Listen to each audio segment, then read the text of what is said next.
en Romántica, en el Nunca es tarde, a las 6:40 se ha pensado seriamente en nuestra discusión anterior y creo que tienes razón. Por razones evolutivas el hombre está más predispuesto a trabajar, así que me voy a mi casa. Fresco. Oye, ya, ha llegado el momento. A propósito de lo que estábamos discutiendo antes, de cómo vivir sanamente en el mundo de hoy, cómo conectarnos con lo que somos y sobre lo que estábamos hablando de lo femenino y de lo masculino, tenemos el agrado, mis queridas románticas y románticos, de presentar a una distinguida invitada que ha estado en nuestro país haciendo charlas, talleres, y el 2014 sacó un libro que se llama El llamado de mi corazón. Alex Warden, no sé si lo pronuncié bien. Warden. Bienvenida, romántica. Gracias. Alex, cuéntanos un poco, porfa, sobre tu visión y tu trabajo acerca de lo femenino y lo sagrado, como has llamado, según algunas entrevistas que he visto. Y para todas las mujeres, bueno, los hombres también tienen un lado femenino, pero, sí, pero pienso mucho en las mujeres que nos escuchan. Y disculpa si es muy terrenal mi pregunta, pero ¿cómo nos conectamos con lo femenino y qué es verdaderamente lo femenino, no lo culturalmente o comercialmente conocido como lo femenino, y cómo conectarse con esa parte femenina poderosa, interna, en este mundo tan ajetreado donde estamos todo el rato luchando por ser afuera y no adentro? Exacto. Sí, para nosotros el femenino, desde el lugar de donde yo lo trabajo, tiene que ver directamente con la tierra, con la madre tierra, que es el gran femenino en donde vivimos, en donde habitamos. Y desde el punto de vista de la mujer, significa poder vivir la totalidad de sí misma. Y esto no significa ser el femenino social.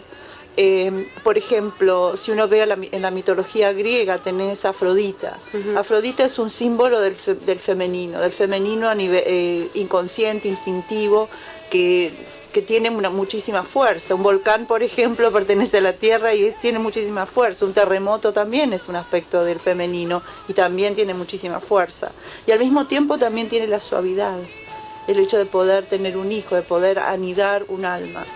Entonces el femenino tiene muchas facetas, y en realidad también el hombre tiene un aspecto femenino, como vos dijiste. Y al estar hechos de materia, nosotros estamos hechos con un cuerpo, todo eso es lo femenino, es lo creativo, es la creación.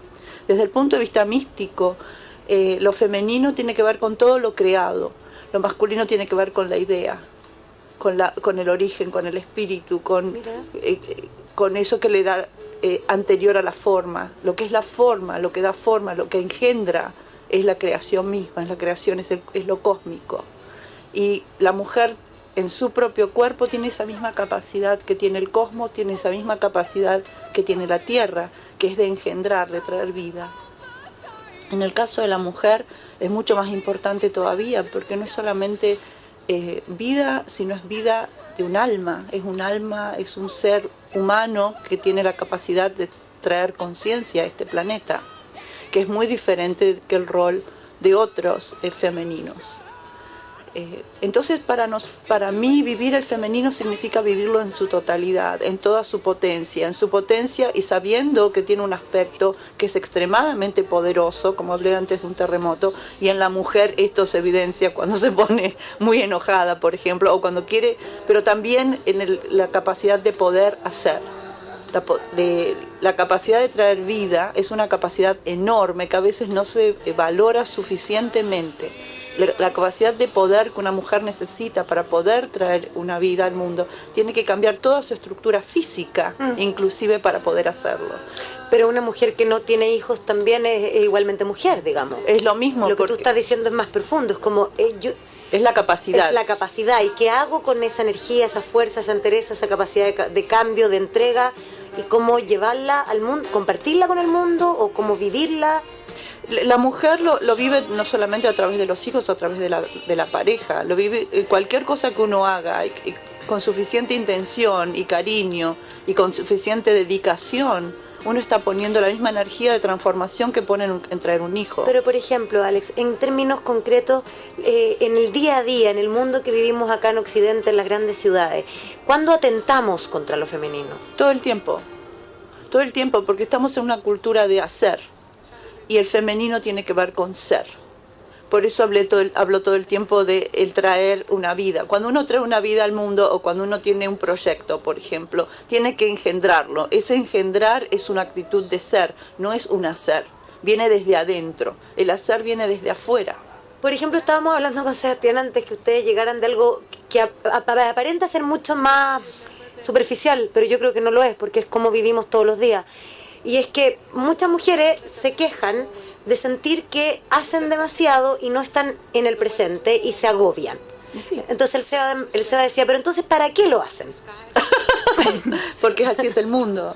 El mundo demanda ciertas cosas. Lo que ocurre es que la mujer, al tratar, en el tiempo moderno, la mujer lo que está haciendo es abarcando espacios que antes eran particularmente del hombre.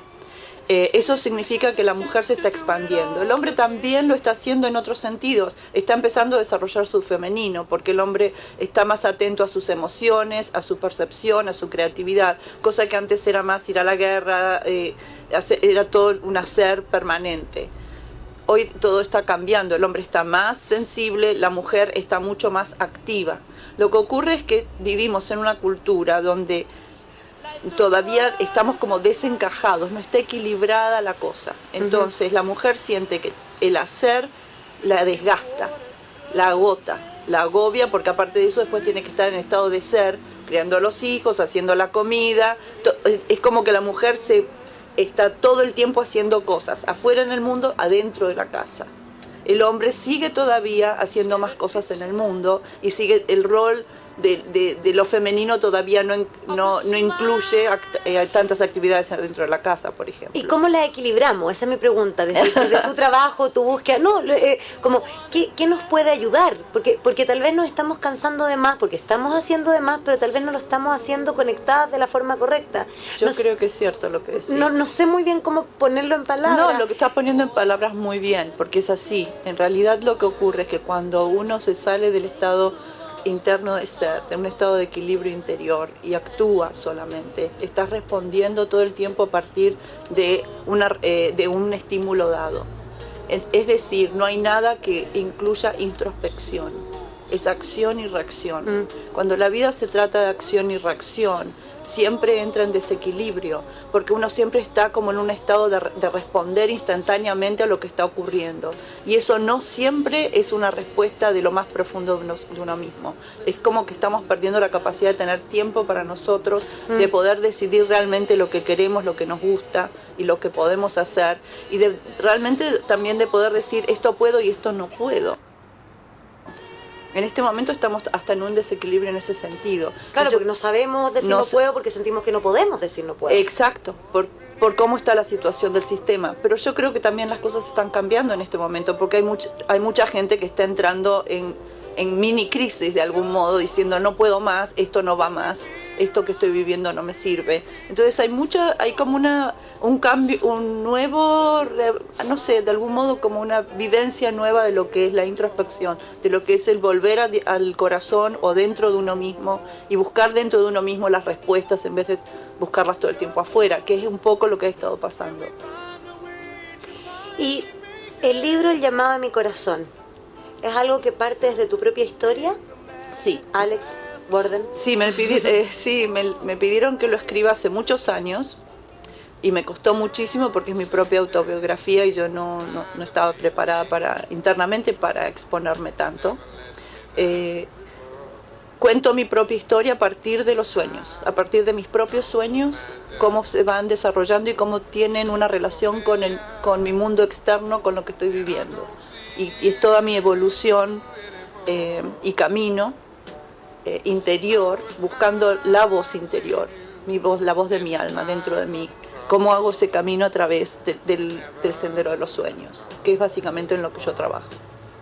Qué interesante ese tema, porque generalmente, por lo menos me pasa a mí y a mucha gente que conozco, que los sueños son uno para poder llevarlo a una explicación o llevarlo al papel o contarlos. Generalmente los sueños se olvidan rápido. o sea, por lo menos en mi caso, yo rara vez sueño y rara vez me acuerdo de algún sueño. Tengo el recuerdo inmediato una vez que uno despierta, pero después durante el día se va desvaneciendo ese sueño. Tú lo hiciste, ¿cómo hacías? ¿Cómo llevabas al papel los sueños? ¿Te levantabas temprano, siendo bastante práctico, digamos? Sí. ¿O tienes una gran memoria que te permitía a lo mejor tomarte un tiempo para poder desarrollar las ideas de ese sueño? Yo creo que hay dos.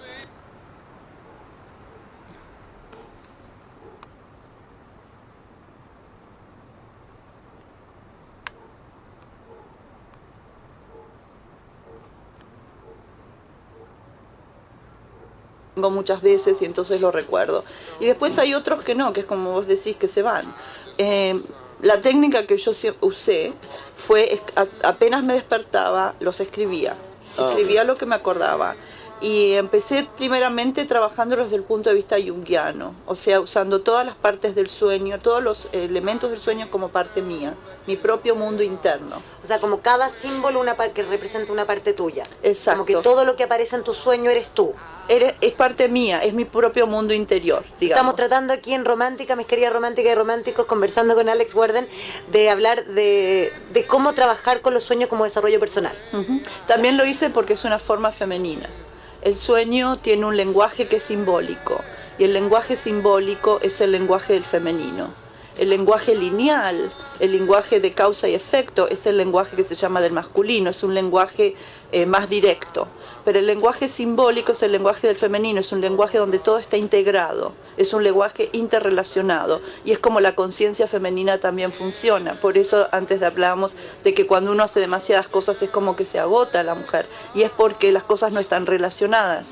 La forma en que la mujer entiende la vida es a través de la relación, no a través de lo lineal.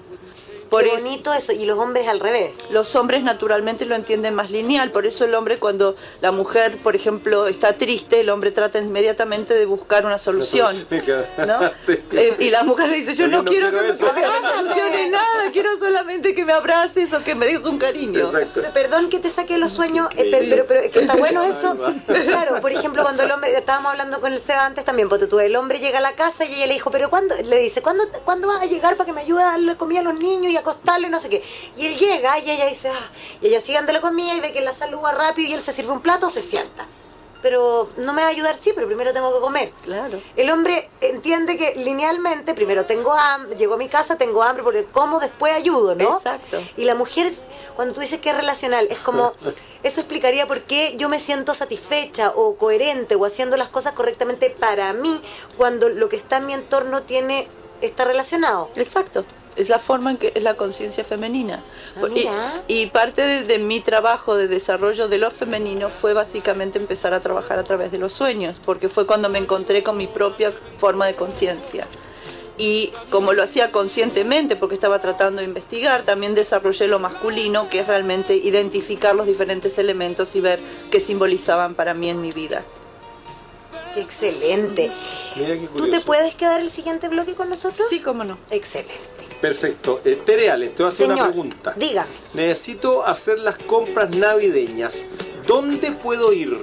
Obvio que hay que ir a la reflexión de lo que me dijiste recién, de que parte de lo que ustedes aprenden y cultivan en el centro Sufi es llevar lo sagrado a lo cotidiano. Sí. Lo que nosotros, nuestra intención, mi intención cotidiana, mi intención de cada día es que todo lo que veo, lo que miro, lo que escucho, lo que toco, lo que hago durante el día, es ver el espíritu de vida que está más allá, que está detrás de todo lo que yo hago durante todo el día. Trato de ver lo sagrado, trato de ver a Dios, yo lo llamo Dios, en todas las cosas, en cada persona, en cada acción, en cada elemento, en cada cosa que toco. Y de ese modo es un estado de recuerdo constante, es un estado de recuerdo constante de algo que está más allá de mí, más allá de todo, que es el espíritu de vida, es el espíritu de Dios, engendrado, encarnado en todo lo que existe. Muchas gracias. Vamos a la música en Romántica a las 7 con 6 minutos. Esto es Mario Guerrero. Porque nunca es tarde en Romántica. 7 de la tarde con 7 minutos en Romántica. Esto es el Nunca es tarde. Y estamos conversando con Alex Warden, autora del libro El llamado de mi corazón, que está a la venta en las librerías en Chile, Alex. Está en este momento ya está agotado, estamos haciendo la segunda. Mira. Sí, gracias. Estamos haciendo la segunda edición de aquí a poco, pero se puede conseguir para bajarlo en internet o bajarlo y leerlo por la computadora a través de Amazon. Perfecto, Alex, El llamado de mi corazón. Yo tengo una pregunta a propósito de los sueños. ¿Tú eras estudiosa de los sueños previamente a que quisiste hacer el libro? ¿O decidiste, por alguna razón que desconozco, contar tu historia a través de los sueños tuyos? En realidad, cuando yo entré primeramente que yo desde muy chiquita tenía sueños muy potentes que me los recordaba siempre. Okay. Pero, o sea, que me atraían. Pero cuando yo empecé a estudiar el sufismo desde hace más de 1000 años trabaja a través de los sueños, en particular nuestra orden, por más de 1000 años trabaja a través de los sueños. Entonces empecé a aprender a analizar mis sueños. Hay muchos tipos diferentes de sueños. Naturalmente tenía mis diarios de sueños. Cuando después mi guía espiritual me pide que escriba esta autobiografía, y me costó mucho tiempo porque no quería escribirla, lo que ocurrió es que no encontraba una forma de contar mi historia. Y llegó un momento en que dije, bueno, si yo aprendí de mí a través de mis sueños, esto es lo que puedo contar. Entonces empecé a contar mi historia a partir de los sueños, pero esos son mis propios diarios, digamos, que yo analizaba. Pero en tu libro tú planteas un método que tú crees que puede funcionar para otros. Sí, totalmente. O sea, ¿cuál es la base? Porque entiendo que hay que estudiar más y por supuesto leer El llamado a mi corazón, pero ¿cuál es la base para interpretar? Porque la gente normalmente interpreta los sueños como si fueran mensajes subliminales de los espíritus o de premonición. Tal vez hay algo. Sí, algunos de ellos son así, pero en general, por ejemplo, yo nunca interpreto un sueño como algo que va a pasar. Okay. Yo siempre lo interpreto como algo personal, como algo que te está pasando adentro. Exacto, un mensaje de mi inconsciente, un mensaje de mi alma a mí. Así es como yo lo interpreto siempre. Si después se da en el futuro, todo bien, pero trato de no proyectarlo, porque el trabajo de los sueños es un trabajo de introspección, es un trabajo de empezar a conocerse a uno mismo. Entonces, al principio yo tomaba todos los elementos del sueño, como te dije antes, como parte de mi propio universo interior, y trataba de entender simbólicamente qué cualidades cada uno de esos elementos tenía para mí. De ese modo empecé a conocerme a mí misma un poco mejor. Después de eso empezaron a venir otros sueños. Cuando uno trabaja desde el punto de vista, digamos, de su psicología personal, una vez que termina con el trabajo personal, resulta que aparecen otros sueños, que son sueños más arquetípicos, es decir, sueños que están más allá de lo personal. Entonces, esos sueños son mucho más potentes. Por ejemplo, disculpa que te pida ejemplos pensando en las personas que nos escuchan. Bueno, por ejemplo, en un momento empecé a tener sueños, a ver si recuerdo uno. Por ejemplo, uno muy fuerte que tuvo de los primeros sueños arquetípicos que recuerdo, yo estaba en un camino, caminando, y enfrente mío venía una mujer que era muy primitiva, que parecía como, más que indígena, muy primitiva, tenía como una cara y una cabeza medio como cuadrada, un cuerpo medio cuadrado, muy terrestre, unos pies grandes, y venía pisando y con fuerza, y todos los animales se acercaban a ella y ella le daba de mamar a todos. Y en un momento me doy cuenta de que ella es la madre tierra, es un símbolo de la madre tierra. Por eso es arquetípico. Es un arquetipo. Okay. Entonces ella es el arquetipo de la madre tierra como yo lo experimenté. Cada persona lo puede experimentar de otra manera. A medida que nos seguimos acercando, en un momento nos unimos. Y yo, de algún modo, me transformo en ella, o experimento lo que ella experimenta. Y experimento ese dar de mamar, ese dar alimento a toda la existencia, que es extremadamente extático, glorioso, y así despierto. Si yo ese sueño lo hubiera tenido antes de analizar mis propios sueños y de conocerme un poco más, capaz que hubiera caído en esto de que yo soy la madre tierra, o que tengo un mensaje de la madre tierra para el resto del mundo. Lo que yo tenía era un sueño arquetípico donde pude experimentar una potencia muy grande, que es la potencia de vida de la tierra, en mi propia existencia, en mi propia conciencia. Pero no es que yo soy la madre tierra. O sea, hay que tener cuidado con los sueños. Por un lado, un poco lo que tú decías, si yo voy a interpretar que todos los sueños siempre se los tengo que contar al otro porque son para otro, pierdo la capacidad de ver qué es lo que eso me está enseñando a mí. Claro, por ejemplo, yo tengo una amiga que cada vez que se pelea con el marido, tengo varias amigas, así que nada de saber cuál es, cada vez que se pelea con el marido, ella sueña que tiene un affair con otro. Y es como, eso no que entonces ella al comienzo me decía, ¿será que eso quiere decir que ya no estoy enamorada? ¿Será que eso quiere decir que tengo que acostarme con otro? Yo pienso que es porque está enojada nomás, ¿o no? Claro, está tratando de compensar el enojo, entonces por eso tiene un sueño satisfactorio que él compensa la angustia anterior. Eso es un sueño compensatorio. ¡Qué genial! ¡Qué genial! Ya, cuéntanos un poco más de los sueños. ¿Qué quieres saber? Un poco más Yo estoy de... intrigadísimo con lo de los sueños. A ver, dale. Porque las veces que yo he tenido sueños, no he tenido sueños recurrentes, o a lo mejor no me acuerdo, pero la interpretación que tú le das a los sueños que tuviste o que has tenido o que vas a seguir teniendo, es una interpretación que está basada en una convicción propia tuya interna del mensaje, o cómo se clasifica, porque hay muchos estudiosos de los sueños, digamos, que clasifican los sueños según si hay una muerte, si hay una mirada más esotérica, digamos. Sí. Pero es desde ese punto de vista donde lo analiza, o lo analiza según lo que el sueño te deja a ti como individuo, como persona. Yo siempre al principio lo interpreto desde lo que me enseña a mí como persona, y después hay otros elementos más trascendentales, más místicos, más espirituales, que también aparecen en los sueños y también los interpreto. Nosotros, es muy difícil explicar, más bien cuando trabajo con gente, por ejemplo, porque trabajo a través de los sueños con gente, y ellos me cuentan un sueño, ellos lo analizamos desde el punto más cercano al psiquismo de la persona, y después hay ciertos elementos que sintetizan. La función del sueño es encontrar el mensaje del alma. Desde el punto de vista místico o espiritual, el alma, cuando llega a un cuerpo físico, cuando encarna en una persona, viene a aprender algo.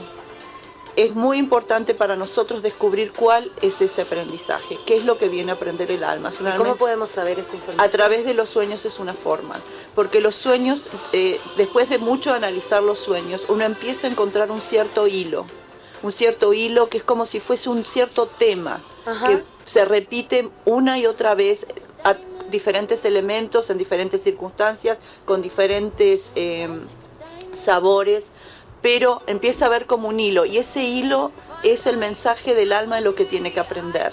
Generalmente el alma viene a aprender 2 o 3 cosas. Cuando nosotros reconocemos conscientemente qué es lo que el alma vino a aprender, entonces estamos acelerando un cierto proceso interno, un cierto proceso evolutivo y espiritual, porque uno inmediatamente se pone naturalmente, uno quiere trabajar para aprender eso que el alma vino a aprender, y una vez que lo hace, entonces puede seguir avanzando. Es decir, es un proceso de aceleración. Qué bonito. Alex, y por último, quisiera hacerte una pregunta, porque las románticas y románticos ya pueden descargar en Amazon el libro El llamado a mi corazón, o esperar que vuelva la segunda edición a las librerías de nuestro país para saber más de los sueños. Por último, ¿qué piensas tú de cómo vivimos nosotros en relación al sufrimiento? Ay, es un tema importante el que tratás. Hay 2 formas de vivir el sufrimiento. Está el sufrimiento consciente, que es cuando uno sabe que está sufriendo porque está creciendo. Y es algo evolutivo, es algo importante. A veces cuando uno vive algo muy difícil en la vida, si lo toma desde el punto de vista de aprendizaje, está sufriendo, pero sabe que está aprendiendo algo. Es decir, a la larga ese sufrimiento se transforma en conocimiento personal, en más amor, en más compasión, en todas las virtudes que nosotros queremos desarrollar como seres humanos. Pero después hay otras clases de sufrimiento. Está el sufrimiento que a veces infligimos a alguien sin saber, y entonces ese es un sufrimiento inconsciente que le causamos a otro. Hay sufrimientos que llevan al odio, especialmente cuando se tornan inconscientes. Y hay sufrimientos que sencillamente ocurren por casualidad. Por ejemplo, la persona que está cruzando la calle y se lastima, o algo le ocurre, o alguien te roba, y son sufrimientos que ocurren por casualidad. Como uno los tome, es si va a aprender o no. Pero también hay otra parte del sufrimiento, y a mí es por ahí la que me cuesta más como ser humano, y es que nosotros tendemos a siempre a pedirle a Dios no sufrir, o acusar a Dios porque estamos sufriendo, pero en realidad la mayoría de los sufrimientos que padecemos son causados por otros seres humanos. Es decir, entre los seres humanos nos estamos causando sufrimiento constantemente. Nos estamos causando hambre, nos estamos causando falta de trabajo, nos estamos causando falta de educación, nos estamos causando desolación, desiertos, hambre, un montón de las cosas. Directamente. Sí, muerte, guerras, todas esas cosas que uno a veces reza a Dios o de algún modo le pide a Dios por qué está pasando esto, cómo es que esto se dio. En realidad no le estamos causando unos a los otros. Y ese tipo de sufrimiento es muy difícil, porque es un sufrimiento que muchas veces es inconsciente de parte del que lo produce, y el que lo sufre es realmente dramático, es realmente una desgracia en realidad. No sé si soy clara con lo que estoy diciendo, pero es algo que me cuesta a mí como ser humano también a veces. No, es que yo lo pregunto porque yo a veces pienso que es parte de nomás, hay cosas que van a estar y uno va a sufrir a veces o va a sentir dolor, pero también a veces veo en mí o en otros la tendencia como a aferrarse al sufrimiento, eso es como una forma de estar. Entonces de repente digo, ¿cómo se hace para renunciar a esto? O bueno, primeramente darse cuenta que es un apego, que hay formas de mirar el sufrimiento que te sacan del sufrimiento. Por eso hablé del aprender. Si uno está aprendiendo algo, entonces ya no está viviendo, encarnando el sufrimiento, sino mirando un poquito desde afuera el sufrimiento. Al mirarlo un poquito desde afuera te das un espacio de respiro. Yo creo que el problema del sufrimiento, es lo que tú dices, es muy importante, porque hay gente que se aferra al sufrimiento y vive sufriendo. Bueno, eso es una acción de vida, es una elección de vida. Uno puede de la misma manera vivir no sufriendo, vivir alegre o vivir viviendo. Muchas gracias. Gracias. 7 de la tarde con 22 minutos. Alex Warden en Romántica ya tiene a la venta el libro El llamado de mi corazón. Ay, qué difícil. Es difícil de repente, encuentro yo, esto de parar de sufrir, de no aferrarse como al dolor, no sé. Como que de repente... Pero se puede, ¿eh? Sí, pues se puede. Pero puede. De repente uno, lo que pasa es como lo que hablábamos de las mujeres al comienzo, que de repente creemos que estamos, como que el sacrificio es el motivo o la motivación. Y yo creo que ahí hay un error. En vez de vivir con agradecimiento, es como que vivimos desde el sacrificio, ¿cachai? Así es. Bueno. Muchas gracias por estar con nosotros. De nada. Espérenos para despedirnos de abrazo. Oiga, con tarjeta regalo líder está Tu mejor opción para regalar. Pide regalo.